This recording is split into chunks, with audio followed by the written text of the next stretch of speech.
Hello दोस्तों, monitors जैसे मैंने आपसे वादा किया था कि आपको साउंड चेक ज़रूर कराऊंगा।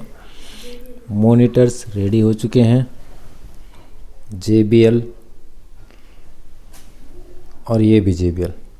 फ्रेंड्स, ये जो मॉनिटर हैं, ये दोनों मॉनिटर स्पेशली डिज़ाइन किए गए हैं इंस्ट्रूमेंट्स वालों के लिए, ताकि उन्हें किसी भी तरह की कोई भी कमी महसूस ना हो।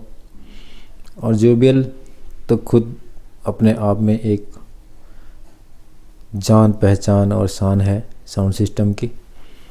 ये दोनों मॉनिटर्स पहले टाइप में हैं। ये देखिए, एचएफ इसमें मैंने 750 लगाया है, 80 वाट का एचएफ लगाया है। आपको इससे ज़्यादा का लगाना है तो 100 वाट भी लगा सकते हैं, 60 वाट भी लगा सकते हैं, जैसी आपकी रिक्वायरमेंट हो।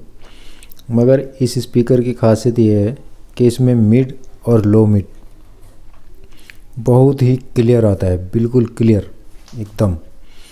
इसकी आवाज़ अभी आप सुनना, मैं अभी बजा देता हूँ। साउंड सिस्टम मैंने रेडी कर दिया है और आप फील करना, और साउंड कैसा लगा है कमेंट ज़रूर करना।